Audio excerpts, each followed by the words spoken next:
자, 이게 첫 번째 쟁점을 제가 갱신요구권 행사는 더 적극적으로 이렇게 지금 잡아봤거든요. 이게 2년 보장된다, 2년 추가로 보장된다 이렇게 사람들이 이제 생각을 하잖아요. 그런데 이게 그 추가 2년이 당연 보장되는 것은 아니에요. 아니고 그럼 뭐냐? 갱신을 요구할 수 있다는 겁니다. 그러니까 2년 살다가 그냥 2년 주어진다 이게 아니라요. 임차인이 갱신해야 되는 거예요. 요구해야 되는 거예요. 그래서 그런 부분의 구조기 때문에 이 갱신 요구권을로 보호받기 위해서는 임차인의 좀 적극적인 행동이 필요하다. 이렇게 이제 보셔야 됩니다. 자, 정해진 임대차 기간이 종료되면은 원칙은 다른 사정이 없으면 계약은 끝나죠, 그죠? 계약은 종료되는 것이 뭐 계약이기 때문에 당연히 원칙적인 결과인데 갱신 요구권은 임차인 요구에 따라서 이 종료되는 계약을 연장하게 하는 그런 그런 방법입니다. 그래서 당연히 적법한 갱신 요구권 행사라고 하는 이런 임차인의 의사 표시가 당연히 필요하다 이렇게 보셔야 돼요. 즉 임대차 관계를 계속 더 가져가겠다, 유지하겠다라고 하는 취지가 포함되는 내용으로 임대차 기간이 만료되기 얼마? 6개월 전부터 2개월 전까지 그렇게 이제 행사되어야만 계약 기간이 연장된다는 것입니다. 만약 실수로 임차인이 이를 행사를 못했다라고 하면은 계약은 종료되는 것이 원칙이죠. 그렇죠? 왜냐하면 그 요건에 맞춰서 2개월에서 6개월 사이에 뭐 임차인이 뭘 갱신을 요구하면은 뭐 그 정당한 이유 없이 거절하지 못한다 이렇게 돼 있잖아요. 그러니까 그 요건을 임차인이 일단은 맞춰야 되기 때문에 그걸 못 맞추게 되면은 그 원칙적으로 종료하는 것이 원칙이 되는 겁니다. 자, 그런데도 불구하고 우리가 세간에서 다르게 이해하고 있거든요.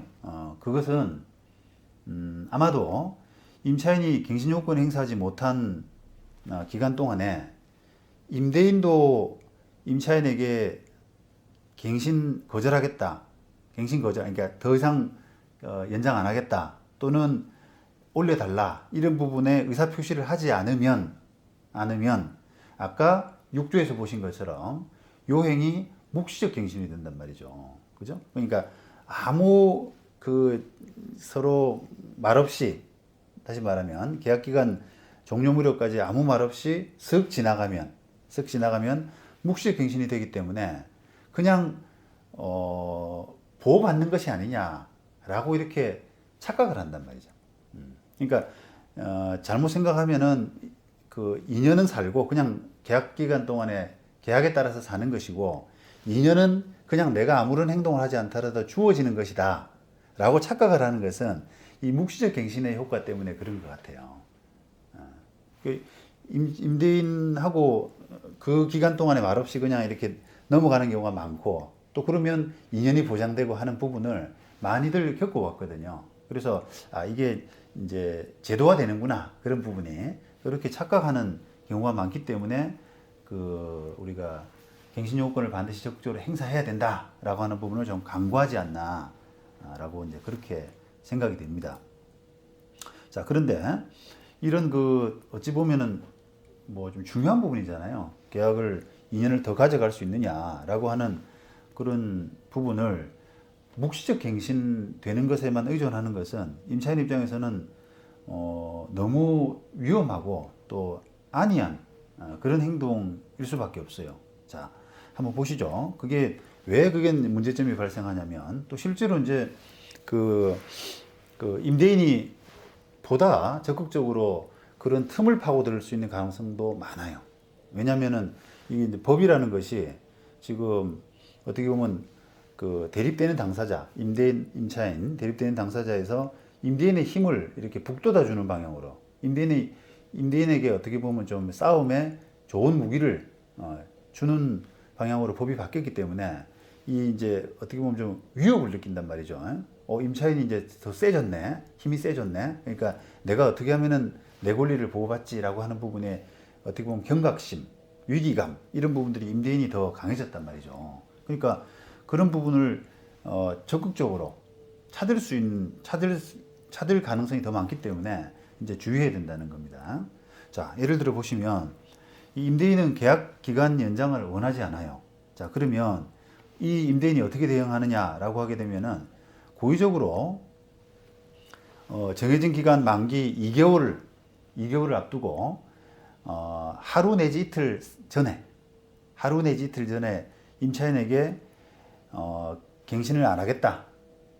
나 더 이상 이제 연장 안 하겠다. 또는 올려달라.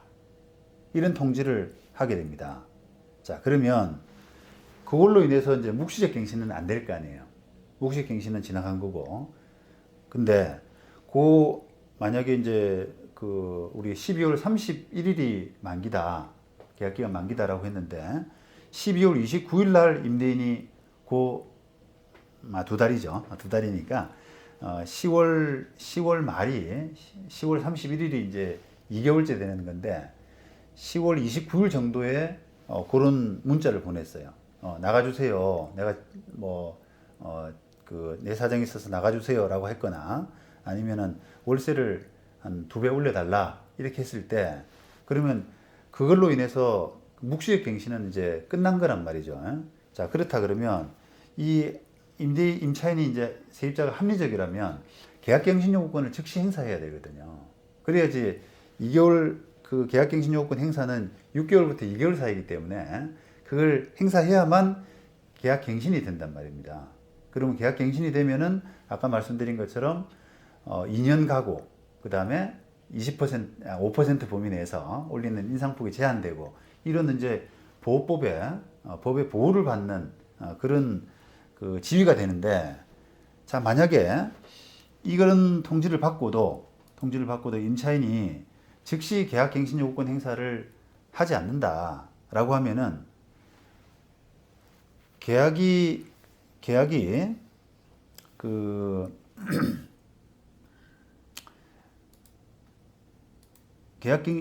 요구권을 행사하면은 계약이 종료되지 않고 연장이 되겠죠. 그런데 문제는 이제 갱신할 수 있는 기간 6개월에서 2개월 그 사이를 놓쳐버리는. 그러니까 임대인이 이제 어떻게 보면 머리를 쓴 겁니다. 상대방이 대응할 수 있는 여지를 좀 안 두게 만기 2개월 하루나 이틀 사이에 딱 보내는 거예요. 그러면 그때 이제 준비하고 있다가 뭔가 이렇게 행동을 바로 하면 다행인데 준비를 못 하고 있으면은 일 바빠서 또는 뭐 다른 일 신경 쓰느라고 그 기간을 그냥 놓쳐버리는 겁니다. 그러면 만약에 놓친다라고 하면은 그 갱신 요구권은 이제 우리말로 물 건너간 그런 상태가 되는 거죠. 자, 그렇다고 해서 이게 이런 임대인의 대응 이런 부분이 위법하냐 또는 불법하냐라고 하면은 그런 것도 아니에요. 왜냐하면 법의 룰이라고 하는 것이 그렇게 정해져 있거든요. 그래서 그 룰에 따라서 합리적으로 최대한 자기 이익을 지키기 위해서 가장 얕게 합리적으로 행동한 임대인이라고 할 수 있을 뿐이지 그걸 그런 식의 행동을 불법이다 라고 할 수는 없습니다. 자, 그런데 제가 이제 이런 문제 제기를 했는데 걱정거리를 말씀드렸는데 이런 부분이 실제로 이제 많이 일어날 수밖에 많이 일어날 가능성이 높다는 거예요. 왜냐하면은 우리가 그동안에 쭉 이렇게 주택임대차 관행적으로 주택임대차에 관행해서 임차인은 약간 이렇게 숨어버리는 주인 연락 올까봐 좀 피해버리는 그런 지위가 있었잖아요. 그래서 임대인이 뭔가 연락 오면은 돈 올려달라거나 아니면 나를 내보내기 위한 거거나 좀 이렇게 부정적인 생각을 해왔단 말이죠. 그러니까 그거를 임대인에게 내 권리를 보호받기 위해서 적극적으로 먼저 연락을 하는 경우는 임차인은 많이 없단 말입니다. 그러니까 숨어 지내고 피하고 하면은 묵시적 갱신되고 하는 그런 이제 구조로 가왔기 때문에 그런 어떤 습관이 몸에 배어 있는 여러 이제 우리 경제 주체들이 그런 부분이 배어 있는 가능성이 높단 말입니다. 법은 야, 너 그렇게 숨어 지낼 필요 없어. 계약 기간 6개월에서 2개월 사이에 너 권리 행사하면은 너 보호받는 거야 라고 법이 이렇게 딱 바뀌어도 사람들의 습관, 체질 이런 부분들은 쉽게 바뀌지 않는단 말이죠.